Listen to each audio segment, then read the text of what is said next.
our CAS, the Cahokia Archaeological Society meeting and program. Tonight we have Jack Green. He's going to be talking about palimpsests of practice, tracing the Longue Durée and the mound building at Hurricane Landing, which is a site, Mississippian site in Mississippi. And I think he'll probably tell us if there's any connections to Cahokia. We'll see. So, Jack, he's a senior student at Washington University, and The one in St. Louis, not in the state. And pursuing further degrees in Certainly. in the field of anthropology, archaeology. Thank you so much. Thank you all for coming here tonight, and thank you for letting me come and talk to you. I hope it makes sense by the end of the night. I don't know if it even does to me. Anyways, so this is based on my thesis work for my senior thesis. It's around a site called Hurricane Landing, as you heard. This is a picture of the site as it exists today, albeit a jargony title. This whole fancy smanchy French term, Longue Durée, is really a genuine field of inquiry for mound studies. Two scholars specifically, Megan Kassebaum at University of Pennsylvania, has done some work drawing mound building and characterizing it as a long tradition, one that builds on previous iterations, that stretches for thousands and thousands of years. I mean, this is a continuous practice. But truly, who coined the term Longue Durée in regards to mound building is Lee Block. I'm not quite sure where she teaches, but she works with contemporary Muskogee Creek people in what is now Georgia, where many of them remained and still build mounds today. And she works with contemporary mound building practices and how it relates to past mounds, et cetera, et cetera. Okay, so this is Hurricane Landing for the most part.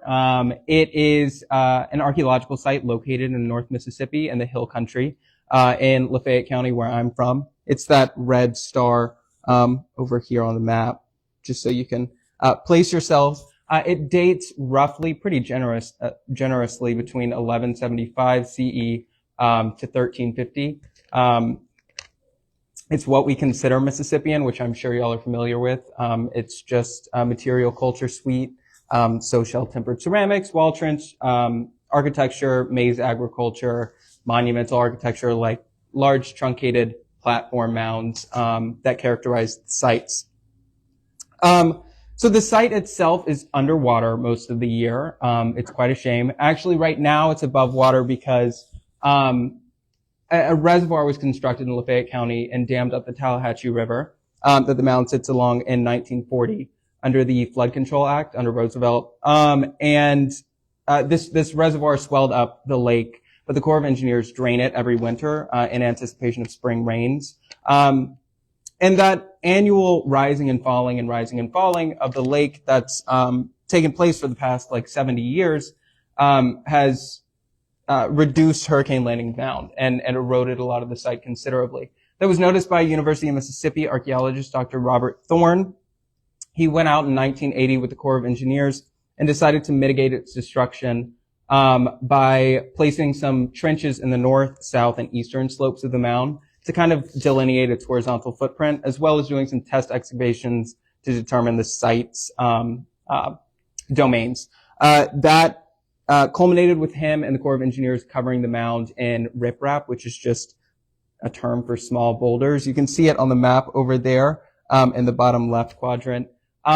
Later in 2015, a master's student at the University of Mississippi, Joshua Jonathan Cheers, came to the site. He excavated about 9 pits to the south of the mound and covered them in riprap just the same. Those pits gave us a lot of ceramic, lithic, paleoethnobotanical data paired with some radiocarbon dates that tie the site solidly to the 13th century. Okay, so before we dig into my own interpretations of the site, I'd like us to think about mounds in a little bit of a different way. We characterize them, if you're fancy, as packed earthen pyramids, maybe. But all the same, they seem to be these kind of static piles of earth. But rather, my idea with the palimpsests in practice is that is how we should be thinking about mounds, or at least how I think about mounds and Hurricane Landing mound. A palimpsest is a gradual accretional layering, one layer on top of the other, et cetera, et cetera. And practice just to speak to the fact that these layers were meaningfully made through human action. So this is kind of well represented at the site of Shiloh. It's back here on this map. Sorry, I want to point out Shiloh here and Carson here. They're both roughly contemporaneous with Hurricane Landing. Shiloh's up in the hills. Carson's down in the lowland. Hold on to those two sites. Anyways, so this is a slice of Shiloh Mound, and you can see these accretional layerings of mounds. People would come together, add mantles over and over with distinctive soil textures, colors, and properties that embed meaning into these mounds, into these sites. I really like the Cherokee term for mounds, ugweltui, which translates roughly to it's bubbling up. It captures this kind of dynamism, this never-ending accretion, this palimpsest that mounds are. They continue to rise up and build upon themselves. Now, in order to be built, people have to gather together. They have to come together, grab these materials, and pack them down. So we think of mounds not only as places that are periodically visited, but places that gather people together. They're nodes of community. A lot of other southeastern groups characterize mounds as navels of the earth, so a kind of place of birth. I think to the Choctaw oral tradition, there's a mound in Neshoba County, Mississippi, Naniwaya. The Choctaw hold that is where they crawled up out of the earth. That is where they emerged out of the earth alongside the Chickasaw, Cherokee, and Muskogee Creek. And many other groups hold that they came out of these mounds. They were birthed from the mounds. And we can think about this very clearly in archaeological terms. As people were coming together and in a shared act, culminating, becoming a people through shared dance, song, and action. Contemporary Muskogee Creek practice, pictured below, this is a Muskogee Creek stomp ground that's taken from Lee Block's work. In the middle is probably the youngest mound in North America. It was made sometime in the 20-teens. I really love this picture. I love looking at that mound. So stomp grounds they're a dance ground. They're where people gather in ceremony together. And to welcome in the new year, these communities come and sweep the stomp grounds. They sweep up this earth, which has seemed polluted. It's borne witness to the good, the bad, and everything in between of the past year. So they take this earth and they pile it in the middle every year, layer after layer. Now, I'm not going to say this is exactly what was going on at Shiloh or any other mound, but it kind of characterizes how much meaning and how much intention each of these layers carries. People were certainly singing when they laid down much of this mound, and they did it together. And so it produces communities. It produces people with memories tied to a specific point on the land. And this is embedded in the archaeological record of mounds, stretches back before over 6,000 years old. They're places where people are periodically coming to and emplacing their identity on the land. And these large monuments that they can look back to, reflect and think of their histories, memories, etc. Okay, a little case study for this. Now, we like Mississippian mounds in this room, but this is the site of Poverty Point, which I'm sure many of you know. It's a UNESCO World Heritage Site, very famous in northeastern Louisiana. It's late archaic, so it dates about 3,000 years ago, roughly, I think. Wonderful site, huge mound, 70 feet tall, some great ridges. But what I'm interested is this little mound over here, Mound D, which nobody seems to talk about, but I think it is absolutely fascinating because Mound D dates 2,000 years after the initial construction and occupation of Poverty Point. Now, I'm not going to claim some genetic descendancy, some genealogical lineal through line here, but people gathered 2,000 years later in the shadow of these massive mounds, which were already ancient in their standards, and constructed a mound in the shadow of it.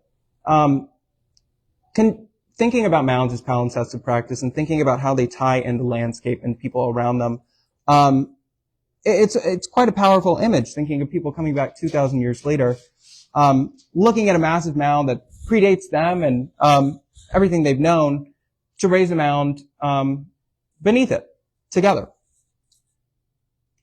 That was a little case study. Okay, so now we can talk about Hurricane Landing's mound, since we're thinking palimpsestic practice, et cetera, et cetera. This is the stratigraphic record given by Thorne. That's the north and south trench. He did not excavate the center.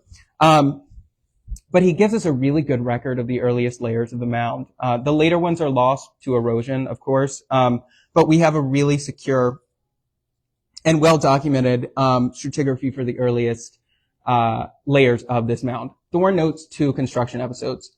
The first one started as a large earthen dark core. You can see it in the northern trench right there. It was a large cube of dark organic earth, maybe sod blocks, which are what they sound like, blocks of sod, especially given the verticality of it. So this core was then later buttressed by a bright yellow clay. That's all fine and good. Later, the people decide they want to extend the mound to the east. You can see it on the summit up here. There's a little line right there denoting the extension. So they carved out part of the mound and then decided to do the exact same thing. Build a dark earthen core, buttress it by this yellow clay, and later cap the mound. Now, Thorne makes note of these 2 episodes, but doesn't really talk about the earliest stages of the mound, which is something I'm very interested in, and they seem to be they paint a pretty dynamic picture of the beginning of this mound. So if you look at the bottom image, that hot pink is unaltered earth. It's just sterile ground level. The earth is not actually hot pink. So before any of the mound was raised, a big thick layer of dark blue clay, you can see it in the south trench there, was laid down. On top of that layers of water-washed yellow sediment were on top. There was a burning on top of that water-washed stratum, and then again a dark, thick layer of clay added on top. Another burning, and then the mound was built atop all of this. It paints a really interesting picture. I mean, so many powers and movements and specific practices are evident in this construction. A continuity in construction practices, especially given the extension. I mean, you see this exact same grammar. You might consider it a kind of liturgy. But aside from that, I also want to tie in the wider landscape. I think that's very important. As the Poverty Point example tells us, these mounds were located where they were for specific reasons. And Hurricane Landing Mound mirrored the river, the Tallahatchie to its north, as well as this larger river terrace that it sits on.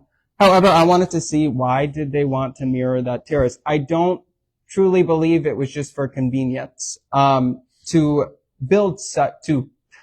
channel so much labor and to build such a potent monument in a location, there was intent in where it was looking and what it was doing. So it is positioned to 68 degrees east of north.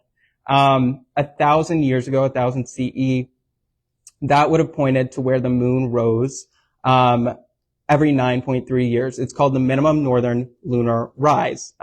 It's a mouthful. So this year is actually the year of the minimum lunar northern rise. So if you go outside tonight and look in the northern quadrant of the sky, you can see it rising. When I get home for Thanksgiving break, I'm going to Hurricane Landing. That's the first thing I'm doing, to go see it rise over there. So we can think about it like this. The moon moves from the north to the south every 18.6 years, and it stops in 2 locations in the north, the maximum and the minimum, as well as the south, the maximum and the minimum, and sways. It takes 18.6 years. Here's a nearby mound. It's close to Carson in that Yazoo Basin. It's a large floodplain. It's very beautiful. The Dunn Mound dates to 1170 CE-ish, so contemporaneous with Hurricane Landing. And I just wanted to point out this mound because it shares a lot of similarities, and Thorne's pictures aren't really great. So I wanted to get an idea of what the earth looks like. And it's striking to see another mound with such a similar order in construction, where you normally see mounds like Shiloh, just these accretional layerings, rather than such discrete and distinctive events. So again, we have this dark layer at the very bottom, this water lane yellow layer, a soil block core. So this one doesn't have sod, but it's cuts of soil. You can tell by the gradient of dark to light. A dark layering put on top and then buttressed again by this yellow clay. Really fascinating stuff, and kind of gives you a picture of what Hurricane Landing Mound would have looked like when Dr. Thorne put his trenches in the 80s. Okay, so now it's time to talk about Cahokia and come up here. The benefit of archaeology and Mississippian archaeology is we have a load of data. We have so much from across the continent, and especially at Cahokia. And so now that we have the skeleton of some distinctive events that were going on at Hurricane Landing, we can put it in a larger picture and try and trace out what these practices were, where they came from, and what the meanings embedded in them really are. I don't know if y'all have heard about Emerald Acropolis. It's been written about a lot. It's a very popular site nowadays. It's located about 25 kilometers east of downtown Cahokia, so probably close to us today in the uplands. It's actually a natural geological feature. It's a glacial knoll. So it's just a little hill that was left behind, I think, when the glaciers were moving through here, that sits in a pretty prominent position on top of a prairie. This has been characterized as a pilgrimage site that predates Cahokia's quote-unquote Big Bang, or 1050 CE, what you would call it. People were coming from both the south, Coles Creek people, so that is Louisiana, Mississippi area, as well as Yankeetown people from the lower Ohio drainage, so that's today is South Indiana. And they were coming to the site and building structures repeatedly, over and over again, in alignment with this larger feature. So you have these ephemeral structures built, removed, built, removed, built, removed. The mound itself was altered so its alignment would fit better with the maximum northern lunar rise. Not quite the minimum, but the maximum. And 12 mounds were constructed on top. All these ephemeral structures were built in tandem with this. They were aligned to this larger event. The mound construction, as on Emerald, pairs this dark and light layering that you see at the beginning of Hurricane Landing a lot. And the yellow water lane clay is a very big component of these houses that were constructed by pilgrims coming up to the site. Once the houses were deconstructed, taken apart, many of them were covered intentionally by this yellow plaster. It was wet earth laying down, and we know it was intentional. At one specific structure, footprints were found in that people were walking on it and laying it down. Many of these structures, before this yellow clay kind of sealed them, there were niches dug into the floors of them, and they were filled with carbonized remains of botanicals. No faunal remains, complete plant remains. So certainly a lot of maize, I believe sunflower, some burned textiles in there, but no faunal remains. In similar niches, Mill Creek chert hose were found. But these are kind of deposits, distinctive deposits that you see across these pilgrim huts. A similar deposit is at the top of Emerald Mound. There was a large structure. It was a large square structure with a central post. That central post was removed, and a young woman's body was sacrificially interred in the top. Rain was allowed to come over and wash sediments down and bury her in very much the same way that these deposits were buried in the bottom of these houses. Again, we see this water lane yellow clay now tied to, again, the moon, mounds, and agriculture, and women. Cahokia has a really wonderful iconographic record, and that has helped me flesh out what's going on at Hurricane Landing, because these are really tangible and striking, meaningful depictions. Specifically the flint clay figurines, which I assume most everybody knows about. These are very, very beautiful figurines made out of a stone from the St. Francois Mountains in Missouri, bright red. Specifically, I'm focusing on these female flint clay figurines. They come in a variety of forms, but they all share common attributes, those being crops, some sort of basket or a bag, and them being women. This specifically is the Westbrook figurine. She was actually taken downriver at some point, likely the Sterling phase, so the 12th century, to eastern Arkansas. But particularly with these figurines, the Berger figurine is what comes to mind. She has a large serpent wrapped around her, and she's hoeing the back of that. Again, thought to be the earth. She's hoeing into the earth. With ethnographic and oral tradition linkages, we can tie the moon, women, agriculture, these cyclical themes, etc., together at Cahokia in these figurines, and specifically at Emerald Acropolis. Similar practices are at Hurricane Landing, but I don't want it to sound so coincidental. This is a fairly standardized form, and we see it attested to at a site known as Tremplow Bluffs. So some Cahokians paddled upriver at the end of the 11th century. So after 1050 at some point, but before 1100. And they climbed the top of this large bluff overlooking, I believe it's the Mississippi River, but some kind of river. The bluff was already slightly aligned to this lunar phenomenon, but they went to the top, constructed a mound, a causeway, and a separate mound to kind of pull out and reorient it better, focus it on that minimum northern lunar rise again. Pocketet et al. Say they describe the construction of the mound as consisting of a lower basket-loaded brown silk core, some loads including a rich fills, mussel shells, capped by a pure yellow luss, and finally a black silk. So again, we see this core, this yellow buttressing, capping. We see that dichotomized with a thick black layer. And again, at the top of here, it looks like another yellow layer before all this disturbed ground on there. Trempealeau and Hurricane share some remarkable similarities, both in their alignment and construction practices. However, I want to think about these things historically. I want to think about time here, because Trempealeau Bluffs was and Emerald, they were built and practiced at 100 years before Hurricane Landing. Hurricane Landing was built around 1200, if not a decade or two before. So, we're going to do a quick recap on Cahokia's history, which I'm sure, this being the Cahokia Archaeological Society, we know. But, so 1050, Cahokia emerges. This is the Big Bang. Everybody's gathering together. Immigrants from the south, east, northwest. Everybody's coming together. Large plazas are built. The mounds come up. Rattlesnake Causeway. It's an explosion of activity that goes on for the next 150 years. So the Sterling phase, which is like the 12th century, is really when we think of Cahokia's zenith. Ramian-sized ceramics are made. Cahokian contacts to the north, to the south, are made. Trempealeau was built just before this Sterling period.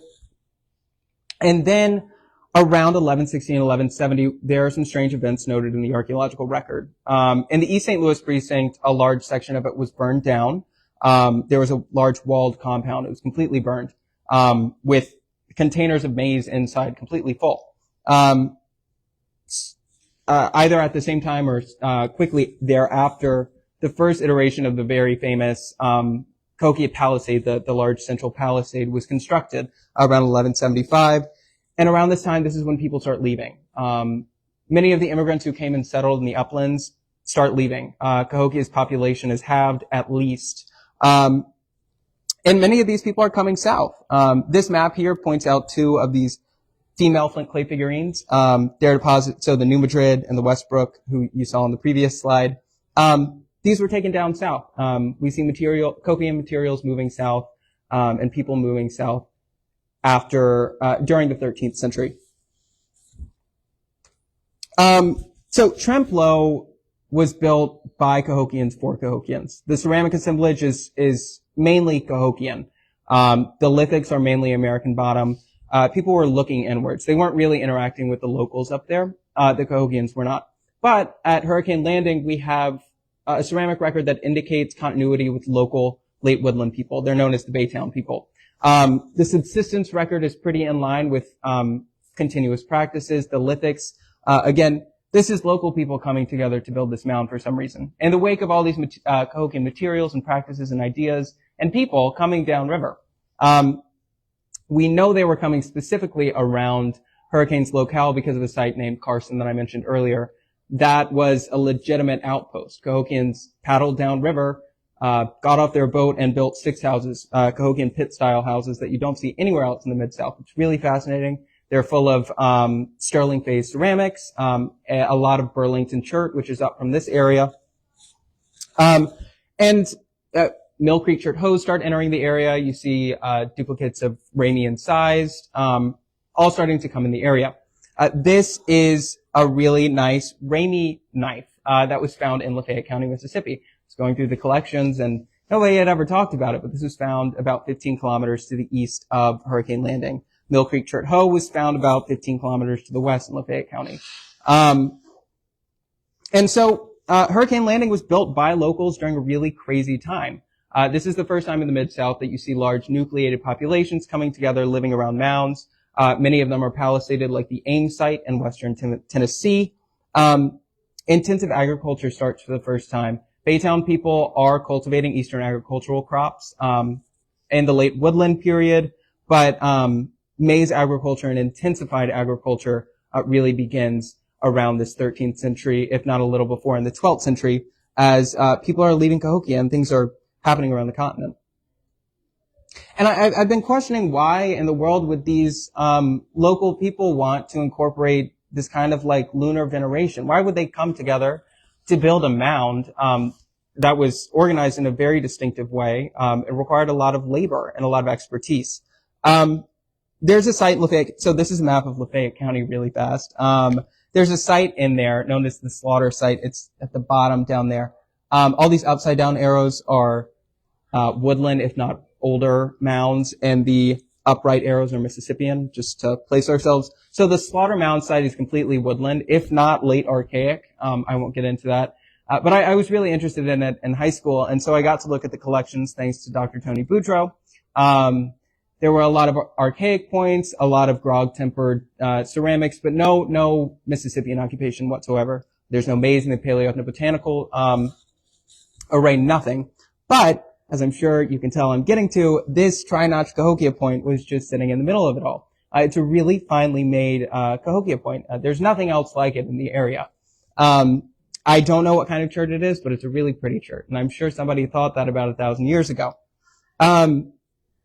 And it got me thinking about somebody had to go out to these older mounds and leave it there. People were walking around this landscape. The inhabitants of Hurricane Landing were walking around and looking at these older mounds that were ancestral to them. I mean, they stood in this longer tradition. They walked around these mounds all the time. This map doesn't even show some nearby sites that are huge. Pinson Mounds, Ingomar, and Batesville. I mean, these are all within 80 kilometers of the site. And so it was not too much of a break from the past. While there was a lot of agriculture and a different way of living, people were still building mounds as locuses of community. They were still doing these things in a longer tradition, and I really think this Cahokia point gets to that point. People went to the site and left it there for a reason, kind of venerating these older sites of history. And again, we see this in the archaeological record. If you look at Cahokia, we know that Cahokia's mound and plaza layout comes from Coles Creek, earlier precedents for it from like 700 CE. If you look at that, you can go back to Troyville. You see these large platform mounds dating to the Middle Woodland period, even further back during the lull in the early woodland, so on and so forth, back to archaic times. This is a longer tradition. Even the whole lunar veneration may have some precedent in woodland traditions, especially at the Plum Bayou site. This is in eastern Arkansas. It's aligned to that southern moon maximum rise and was abandoned around 1050. It's really curious. In the northern Yazoo Basin, at least one instance of a woodland mound being incorporated into a Mississippian mound is noted. It's at the Oliver site. This earlier woodland mound was just built over in a platform. There's a Baytown shell midden that Mississippians dug into and interred their dead with really beautiful accoutrements. But I don't want to just characterize this as a tradition that's kind of gone. I don't want to just look back in the archaeological record because people are still building mounds. People are still talking about these things. That's what I'm doing here. And that's why y'all are all here. So this is a wonderful story that I came across. I'm not going to make you read it all. I promise I'm going to recap it. This was recorded by H.B. Cushman in the late 19th century among the Choctaw post-removal and what is today Choctaw Nation. And it's a story that aligns very well and has informed me a lot in my understanding of Hurricane Landing Mound. It goes a little bit like this. So there are two Choctaw hunters, and they leave home to go out into the swamps of the Alabama River. This is their hunting territory, and they're going on a hunting expedition. But they haven't done very well. All they've shot is a black hawk, which I don't think is a really delicious thing to eat. It's pretty implicit in the story. Nobody likes black hawk. I don't think any of us do. So these two men are around their campfire, and they're huffing and puffing, and they're upset because they don't have anything to bring back to their families. As they're doing this, they hear a really strange noise. It sounds like a dove, so they start looking around. They can't really tell what's going on until they spot a woman standing on top of a mound in the distance. She's lit up by the fully orbed moon rising in the east, as Cushman puts it. And of course, they go over and approach her. She's covered in this dress with flowers on it, and tells the men that she's hungry. They give her the hawk. It's all they have. She's very appreciative and tells them that she would love to repay the favor.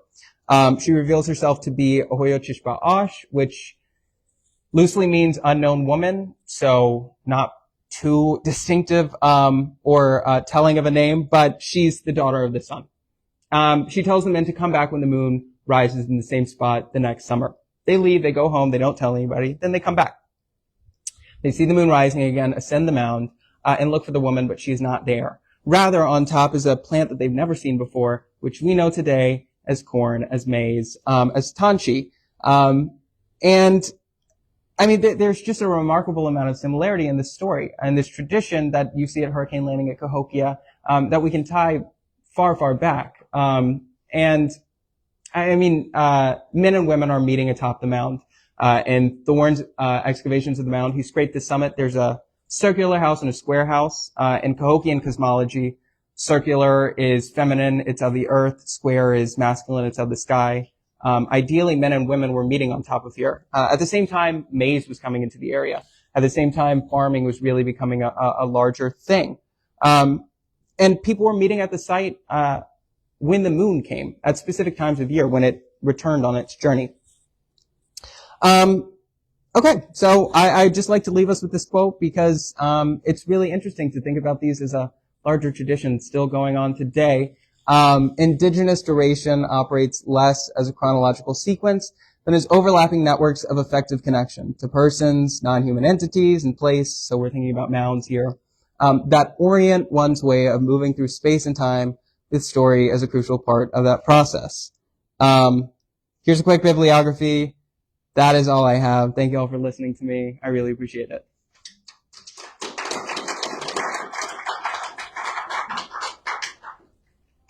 Is that last image depicting that site, or is that? No, this is a site in today's Memphis. It's known as the Chickasaw Heritage Park, but it's supposed to overlook the Mississippi River.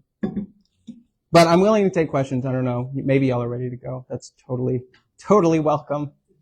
Are you doing any work with descendant groups? No, not yet. I haven't got the opportunity, but I really hope to do so for my master's. That seems to be the direction that I'm heading for sure. I'd rather stay in Mississippi. So there are a lot of programs in Mississippi where specifically Chickasaw Nation comes out and works on sites. Maybe the Mississippi Band of Choctaw are getting involved. We'll see. But ideally, I mean, that's of course the goal. Yes. It's a question I get asked a lot doing tours, and based on what you were saying early in your talk, I'd like to hear your answer. Why mounds? Why mounds? Why mounds? Can you give me a little context? Can you flesh that out? Why do people don't know? Why have they been building mounds for thousands? It's something to look at. It's something to really, attach yourself to, I think. Why do we keep going to Cahokia Mounds? I mean, these are places that really draw us to them. And when you put sediment there together, you're going to always look at that fairly fondly, or maybe not. Maybe you didn't like hauling all that dirt that one day, but you're attached to it. You think about these sites. That's the whole thing with monuments. Why do we build buildings so pretty? Why all this excess? So we can tie ourselves to them, and they make us think. They make us move. I often tell people you're linking the spiritual world to the underworld, this world, and the upper world, where you're stemming the earth up into the underworld, and you're elevating your leaders, your religious activities, and other things, perhaps closer to those spiritual forces. Better than my answer. I don't know. I mean, truly, no. You mentioned the Choctaw. They They emerge from the earth. Naniwaya. It's a really wonderful site. This is a picture of it here when I went to visit. It's a really, really... Where is that? It's Neshoba County, Mississippi. There's a mound called Kitawa. Kitawa, it's spelled a number of ways, that the Cherokee hold day came from as well, in a very similar fashion. Okay, how would I spell that? K-I-T-U-W-A-H. K-I-T-U. K-I-T-U-W-A-H. Sorry. Where's that? I had a Cherokee storyteller tell me that they came into mound building, that they're not originally mound builders. Interesting. It's in western North Carolina, and I've gotten that from Jay Miller's book, which is called you do? Yes, it's a wonderful book. But I went and visited it this summer. It's a great place, Kitawa. You mentioned contemporary mound building? Yes. This is a little where was it? There's that mound, but also I mean Choctaw Nation, they just built a large mound with their and yes, and that's a. Have you been out there? They're really lovely. Yeah, it's a good. I strongly suggest going to the Chickasaw. I haven't been to the Chickasaw one. It's in Sulphur, Oklahoma. There's a big old Walmart. Like a Walmart. I've been to Tripoli. How do you pronounce that? I would like to go. I had it in my GPS, and it said you have arrived, and I look around and I say, what? It's really hard to find. Most sites are. I have another question. Yes, please. I've been to Winterville. Oh yes. How does Winterville fit into this palimpsest? So, Winterville's a great site. I've been out there many times, but they seem to have been less receptive. I mean, because mound building like really began down there, in that area. That's where Watson Break, some of the oldest mounds are. And Winterville, are you familiar with like Plaquemine? That's how you refer to that cultural group, which is like Coles Creek, which are those people that have the plazas and mound groups. But they seem to not be so receptive of these Cahokian ideas. They're kind of fine with themselves and what they're doing. Huge, large centers like Winterville, and there's one Lake George. Have you heard of that? I mean, they look fairly similar, and there are dozens of mounds there, but they don't seem to want to do too much with Cahokians or the surrounding people. In my humble opinion, I haven't read much. Yes. Do you think they were in conflict? That's a really good question. I mean, you see Cahokian materials at some of these sites, but they're not incorporated in very similar ways. I know it sounds like I contradicted myself. I promise, if I was a little more eloquent, then I wouldn't have. But, Lake Providence is a site in Louisiana, where you see a lot of, or the most, Cahokian material out of every Plaquemine site. But, I don't know. It's really interesting because you see Coles Creek people up in the start of Cahokia. I mean, they were the fabric of Cahokia, but don't seem to. There's a line there. It's called the Green Line. It's between Greenville and Greenwood, Mississippi, where there's a stark divide, Plaquemine to the south and Mississippian, Baytown, whatever you want to call it, to the north. And it seems to hold through time. I think these are just older histories. I mean, people just not associating. I don't know. The Plaquemine is really fascinating. Do you think some of the Cahokians are coming back to where they did? I do believe so. I think why would you go where you did? It makes sense to me that you go somewhere familiar, or at least that, your family had talked about, et cetera. Maybe you shared the language, or whatnot, but, a large amount of Cahokia material moves down into that Baytown area, eastern Arkansas, northern Mississippi. Yes? I was in who sat on Cahokia Oh, this yes. summer, and in the museum, he was saying that they come from a volcanic island of South America, and I've read since then there is a divide in the religion, which kind of makes you think about, I don't know, Christianity. Yeah. Some of the religions we have today, how people are divided. I'm just saying. It's really interesting. I've never heard that one. I have not, but I mean, he's a museum guy. yeah. I mean, yeah, people's beliefs and ideas about themselves change as they move. I think people at Hurricane Landing, I mean, they were secluded up in the hills, and when this site's built, a lot of these religions and whatnot, or whatever you want to call them, these practices cease at Cahokia. You want to historicize it and say, you know, they were making sects about certain beliefs, etc., practices. But I can't go that far.